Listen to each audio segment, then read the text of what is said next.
Hi, everybody. Number one Marmaduke fan here. It's time once again. I got a comic in the mail. You know what that means. I'm going to unbox it and read it all in one go. It's by Murakumo Comics, but I actually don't remember who this could be by, so it's still going to be a surprise. And it looks like it's Battle Maiden Knuckle Bomb. I don't remember supporting this one. Okay, let's see here.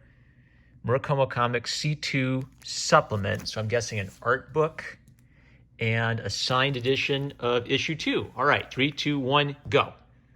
And we're back. Battle Maiden Knuckle Bomb issue 2, aka Saya Volkova. So let's do a review of issue 1. When I read issue 1, I had some very positive things to say about it. One thing I liked is that Saya, some attention was paid to developing Saya's character. Now, Saya falls into the category of the absolutely beautiful woman who kicks a lot of ass.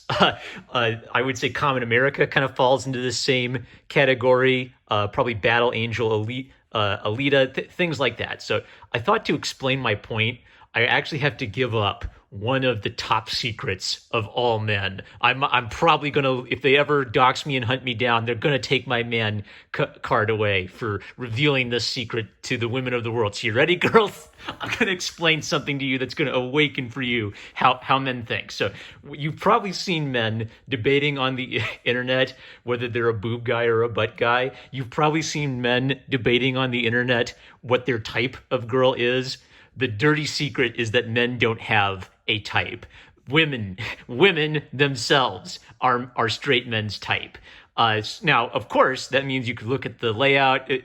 Think of those memes where they have like 12 different body types, and it says like some feminist has like all bodies are beautiful at the bottom. Straight men agree. Straight men agree. The secret is when they say, oh, that one's my type, they really just like looking at all the girls and pretending they're thinking about it. Do I like the skinnier girls or the plumper girls? And then they really like them all. And even if they settle on one that's their favorite, it's the enjoyment of all women in and of themselves. Now, I think a lot about male gaze theory whenever I read a book like Battle Maiden, Knuckle Bomb. One of the things that's always annoyed me about male gaze theory is the theory will say, well, there's this supermodel type that men like. Well, of course. And this is a sort of a attack or a harm done to women by men, where the obvious thing that's being missed is when feminists say male gaze is something men do to women, really, it's more like a superpower that women have over straight men. So the reason I brought up all this and revealed the dirty secret of all men, that we have no type, we like all types of women, is that Battle Maiden Knuckle Bomb is a type of woman where her type fits beautifully with her character and her fighting style.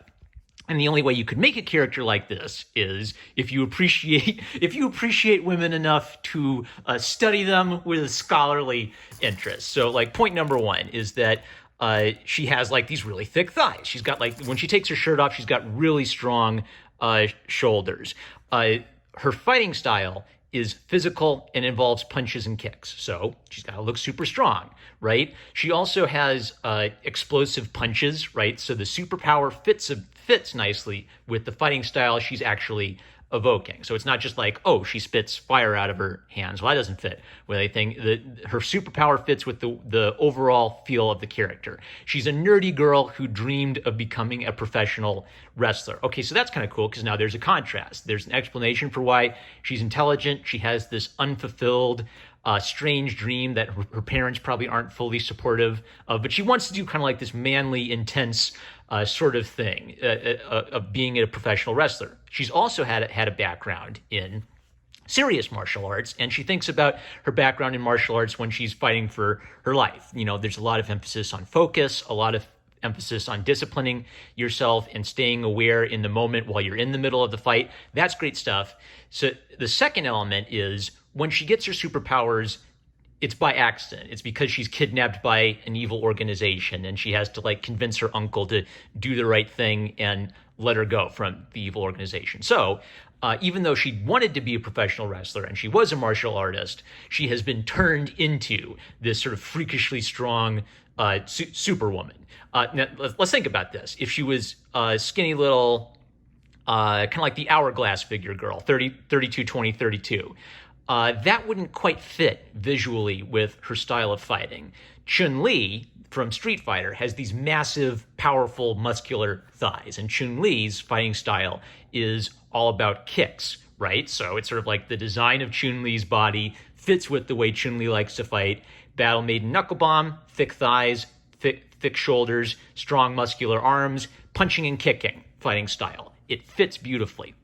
She also has to go through, some moments of trying to adjust to her new body. So she beats the freakish cyborg woman and goes to talk to Joe. And Joe's a police officer. He's kind of just like a stable, quiet guy, but he can't help it when he sees her. He can't help but notice that she's taller than him now, and that makes him feel like a manlet. He can't help but notice she's become like this gargantuan, curvy woman since he's seen her last. And so even though he's an intelligent and capable guy, like he can't help but like make the smart alecky comment about how beautiful she is now and do like the anime comedic slapstick for it. Or they'll make a uniform for her and she'll say, well, why do I have to wear a unitard? Can't I wear my karate gi? Oh, don't want to restrict your movement. Nudge, nudge, wink. So the point is, Joe is actually just kind of like a capable, guy, good in a tough situation, dangerous, smart police investigator, lots of great qualities. But the magic powerful of being a beautiful woman brings out his inner stupid man. So maybe there's some romantic interest being built here.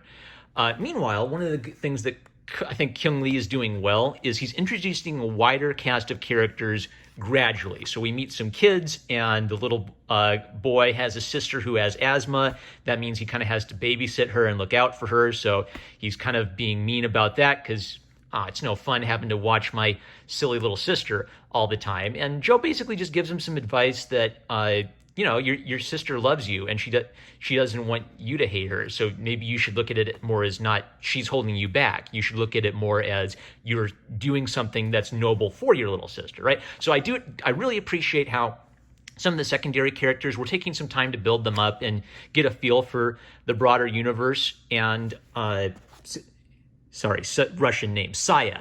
I also kind of like the angle that she's Russian-Japanese, kind of gives her a little bit more of an interesting backdrop. Saya is trying to adjust to being a superhero and also use her superpowers, to fight the forces of evil. So she's one of these beautiful women who jumps around in her underwear and gets in superpowered fights, but every aspect of her design fits with kind of like her backstory and her fighting style, and B, helps, how would it be? She realizes that something has changed about her life and the way she looks when she becomes a superhero.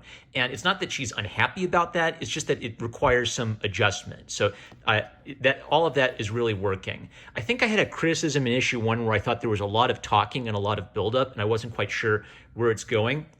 Issue 2, I'm willing to say, I think Kyung-Lee's finding a good balance between having an individual issue, have some action, and have some resolution. So she finishes up the second fight, starts a new fight for us, and introduces some new villains to be defeated. And he's doing a good job of kind of fleshing out some of the secondary characters. So I'm interested to see where it goes, and I'll keep reading to see where it goes. There's some really nice extras, like just a little ash can thank you. I'll show you the cool little cards. Okay, I don't know what all of these statistics means, but I appreciate how different characters have different special abilities. So the villain Witch Queen isn't particularly strong and fast, but she has great stamina and durability. Oh, that's what STA has got to be for, stamina. All right.